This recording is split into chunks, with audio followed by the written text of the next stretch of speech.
En esta radioemisora presentamos Llaves para vivir con éxito, a cargo del internacionalmente conocido maestro de la Biblia y escritor Derek Prince, quien comparte su experiencia personal y ministerio cristiano en Llaves para vivir con éxito. Bienvenidos.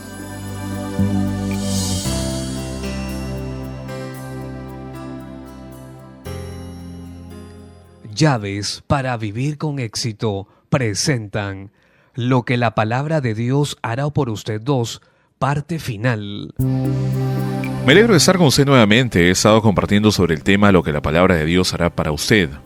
Ayer hablé de la palabra de Dios como nuestro espejo. Expliqué que cuando nos miramos en la palabra de Dios, esta no nos muestra nuestras características externas, sino lo que en realidad somos nosotros. Ese es un espejo. Hoy voy a hablarle de la palabra de Dios como nuestro juez. El juicio es algo en que a muchas personas no les gusta pensar, pero que en la realidad el juicio es parte de todo el trato de Dios con la humanidad. Y aún más, al final de cuentas, el gran juez es Dios mismo. Eso se presenta claramente a través de la Biblia. Dios es el juez final de toda la raza humana. Algún día vamos a darle cuenta a Dios. Veamos algunos pasajes que revelan esto. Génesis 18:25 dice: ¿El juez de toda la tierra no ha de hacer lo que es justo? ¿Quién es el juez de toda la tierra? Ningún otro más que Dios. Jueces 11:27, Jehová, que es el juez, juzgue hoy. Así es Jehová, es el juez, el único juez. Salmo 58:11, ciertamente hay Dios que juzga en la tierra. Claro que sí lo hay. Y luego en Isaías 3:22, porque Jehová es nuestro juez. Debemos enfrentar la realidad de que habrá un juicio y que el juez final de todo es Dios. Es una insensatez tratar de huir de la realidad que vamos a ser juzgados por Dios mismo. Las Escrituras revelan que hay un orden divino de juicio. En otras palabras, Dios tiene su plan de cómo se va a llevar el juicio.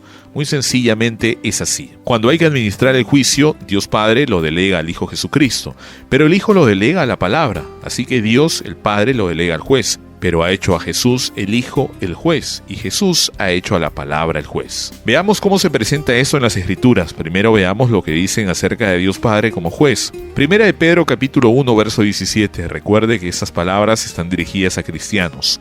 Pedro dice: y si invocáis por Padre a aquel que sin acepción de personas juzga según la obra de cada uno, conducíos en temor todo el tiempo de vuestra peregrinación. Esas palabras son obviamente dirigidas a cristianos porque somos los que tenemos el derecho y el privilegio de llamar a Dios Padre, por nuestra relación con Él, por Jesucristo. Pero ese pasaje que nos recuerda que aunque es nuestro Padre, también es nuestro juez y juzga imparcialmente según nuestras obras, y a la luz de eso Pedro dice: conducíos en temor todo el tiempo de vuestra peregrinación.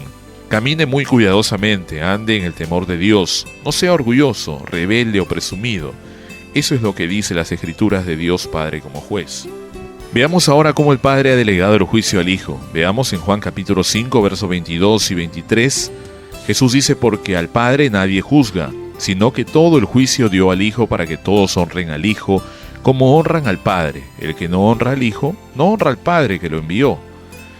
Vemos que Dios Padre ha delegado todo al Hijo Jesucristo. Más adelante en Juan capítulo 5, versos 26 y 27, Jesús dice: porque como el Padre tiene vida en sí mismo, así también ha dado al Hijo de tener vida en sí mismo, y también le dio autoridad de hacer juicio, por cuanto es el Hijo del hombre. Dios Padre le dio a Jesús Hijo autoridad de hacer juicio, porque es el Hijo del hombre. En este pasaje de Juan capítulo 5, Jesús nos da dos razones por qué Dios el Padre ha nombrado a Jesús el Hijo como juez. La primera es que todos deben honrar al Hijo como juez, como honran al Padre. Y Jesús dice muy específicamente: si no honran al Hijo, no honran al Padre. Una cosa muy clara es que en cualquier corte humana de justicia, la persona más honorable presente es siempre el juez. Toda la corte se centra alrededor de él y todo se arregla para que sea tratado con respeto y tiene mucha autoridad. Y así debemos relacionarnos a base de esa manera con Jesús el Hijo. Debemos honrarlo porque Dios lo ha hecho juez. La segunda razón es que Jesús es el Hijo del hombre, no solo tiene naturaleza divina, sino también naturaleza humana, y por ser el Hijo del hombre nos entiende nuestras debilidades, nuestra fragilidad, nuestras tentaciones. Entonces es un juez justo y misericordioso, porque comparte nuestra naturaleza. Así que Dios Padre ha delegado el juicio al Hijo pero ahora necesitamos entender que el Hijo ha delegado su autoridad de juez a la palabra. Jesús explica esto en Juan capítulo 12, versos 47 y 48, al que oye mis palabras y no las guarda, yo no le juzgo, porque no he venido a juzgar al mundo, sino a salvar al mundo. Esa es la misma esencia de la naturaleza divina, ser misericordioso y compasivo. Sin embargo, el juicio es necesario. El Padre delega el juicio al Hijo y Él dice, yo no he venido a juzgar al mundo, sino a salvar al mundo. Así que delega la palabra, y el verso 48 dice, el que me rechaza y no recibe mis palabras, tiene quien le juzgue, y la palabra que le he hablado, ella le juzgará en el día postrero. Finalmente el juez que nos juzgará no será el Padre ni el Hijo, sino la palabra. La palabra es nuestro juez. Expliqué ayer que la palabra es nuestro espejo. Nos muestra cómo somos en realidad por dentro, pero también es nuestro juez. Tenemos que darles cuentas a la palabra de Dios. Esa va a ser la medida de juicio. Todo en ella va a determinar nuestro destino. Así que debemos tener cuidado con nuestra actitud hacia la palabra de Dios. Debemos tratarla como el honor que merece un juez. Tal vez eso nos hace entender lo que dice en Isaías 66:2. Pero miraré a aquel que es pobre y humilde de espíritu y que tiembla a mi palabra. ¿Por qué debemos temblar a la palabra de Dios? Porque es nuestro juez, porque determina nuestro destino, porque es la representante de la autoridad divina en nuestras vidas y debemos de darle cuentas como se las daríamos a un juez.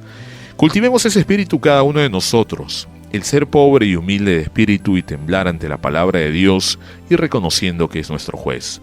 En 1 Corintios 11, verso 31, Pablo nos da una aplicación muy práctica.